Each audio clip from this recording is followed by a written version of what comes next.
Good evening सभी को। आज क्लास 9th के एक बहुत इंपॉर्टेंट चैप्टर सेल के बारे में बात करते हैं। बच्चे सेल तो पढ़ ले रहे हैं बट उनका ये डाउट रह जाता है कि भैया सेल तो हो गया ठीक है, बट सेल के ऑर्गेनल्स और उनका फंक्शन याद नहीं हो रहा है। तो चलिए 2 मिनट के अंदर सेल और उसके सारे ऑर्गेनल्स के फंक्शन को जल्दी से याद कर लेते हैं। देखिए, अब सेल जो एनिमल सेल होता है उसका आउटर मोस्ट जो मेम्ब्रेन होता है उसको हम लोग सेल मेम्ब्रेन बोलते हैं। जैसे हमारे बॉडी के, जैसे हमारे घर है, ठीक है, घर का भी एक बाउंड्री होगा। तो जो सेल होगा ये मेम्ब्रेन क्या करता है, ये सेल का बाउंड्री है, ठीक है। तो बाउंड्री है तो कवर करके रखेगा। तो ये सेल के सारे ऑर्गेनल्स को एक जगह कवर करके रखता है। साथ ही ये सेमी परमिएबल नेचर का होता है। सेमी परमिएबल नेचर बोलने का मतलब है कि ये कुछ कुछ चीज़ों को अंदर जाने देगा और बाहर से अंदर आने लेगा, बाकी चीज़ों को रोकेगा, ठीक है। तो यही डिसाइड करता है कि क्या इसके अंदर जाएगा और क्या इससे बाहर आएगा। अब जब मान लो कि इसको अच्छे से कवर करके रखा है सेल को, तो अगर सेल कवर है तो भैया अब सारे ऑर्गेनल्स एक जगह तैरते तो हवा में तो नहीं हो सकते ना। तो उसके लिए एक जेली लाइक सब्सटेंस अंदर अवेलेबल होता है जिसको हम लोग बोलते हैं साइटोप्लाज्म। साइटोप्लाज्म क्या है? तो cytoplasm cell jelly like substance है जिसमें सेल के बाकी सारे सेल ऑर्गेनल्स अच्छे से प्रेजेंट रहते हैं और अपना एक्टिविटी परफॉर्म करते हैं, ठीक है। अब नेक्स्ट देखते हैं, ये जो इतने बड़े बड़े से स्ट्रक्चर दिख रहे हैं ना, ये है वैक्यूल्स। वैक्यूल्स क्या होते हैं? वैक्यूल्स कुछ नहीं है, वैक्यूल्स जस्ट एक खाली जगह है जो सेल के अंदर प्रेजेंट है। अब ये सेल के अंदर प्रेजेंट है और वैक्यूल है, तो इसका क्या काम है? तो एक बात बताओ, खाली जगह में हम लोग क्या करेंगे? कुछ ना कुछ स्टोर करेंगे। तो सेल भी खाली जगह में क्या करेगा? स्टोर करेगा। तो अब सेल क्या स्टोर कर सकता है? या तो वो फूड का स्टोर करेगा, या वाटर का, या अदर इसेंशियल मटेरियल्स जो उसके पास होंगे उसको ये स्टोर करने का काम करेगा। अब वैक्यूल्स के बारे में एक चीज जान लेते हैं। प्लांट सेल में वैक्यूल का साइज बड़ा होगा as compare to animal cell, ठीक है। अब आते हैं माइटोकॉन्ड्रिया। माइटोकॉन्ड्रिया के बारे में हम सभी ने सुन रखा है, बहुत पहले से सुन रखा है। माइटोकॉन्ड्रिया क्या होता है?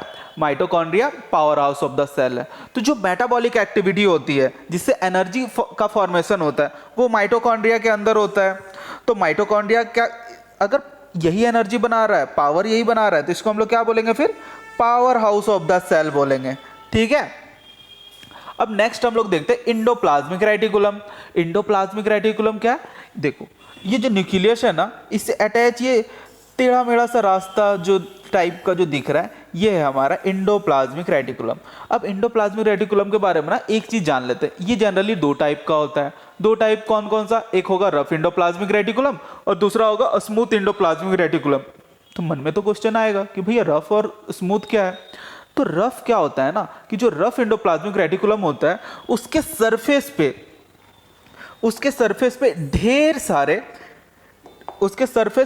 सारे राइबोसोम्स प्रेजेंट होते हैं। अब एक चीज बताओ, अगर ढेर सारे राइबोसोम्स प्रेजेंट है तो दिखने में तो रफ लगेगा। एक स्मूथ सा स्ट्रक्चर था, उसमें ढेर सारे राइबोसोम्स ऐसे ऐसे ऐसे ऐसे करके आ गए, तो वो दिखने में रफ लग रहा है, तो इसलिए उसका नाम दे दिया रफ इंडोप्लाज्मिक रेटिकुलम। और जहां पे वो अब्सेंट होते हैं वो थोड़ा सा स्मूथ देखने में लगता है, तो इसको हम लोग बोलते हैं स्मूथ इंडोप्लाज्मिक रेटिकुलम। अब जैसा कि हम लोग को पता है कि राइबोसोम्स का काम क्या होता है? प्रोटीन का सिंथेसिस करना।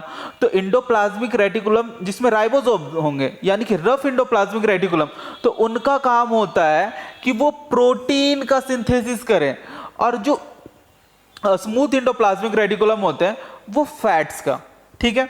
अब नेक्स्ट आते हैं हम लोग राइबोसोम्स पे। Ribosomes protein factory of the cell. ये क्या है? ये छोटे छोटे से पार्टिकल्स हैं। ये क्या करते हैं? प्रोटीन का सिंथेसिस करते हैं सेल के अंदर में, ठीक है। और ये यूकैरियोटिक और प्रोकैरियोटिक दोनों में प्रेजेंट होंगे। अब देखते हैं गोल्जी बॉडी।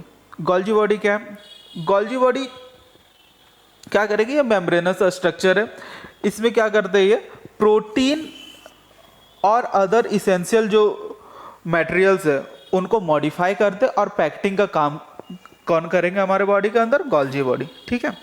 अब सबसे लास्ट और सबसे इंपॉर्टेंट, अगर हमारे बॉडी है, हमारे बॉडी को कंट्रोल कर जरूरत पड़ता है, किसी भी गाड़ी, किसी भी कंप्यूटर, हर किसी को कंट्रोल करने का ज़रूरत पड़ता है। तो जो पूरा सेल है उसको भी कंट्रोल तो कोई करेगा, तो उसको कंट्रोल करता है हमारा न्यूक्लियस। तो ये जो न्यूक्लियस है हमारा, ये पूरे सेल को कंट्रोल कर रहा है। भाई साहब, हाँ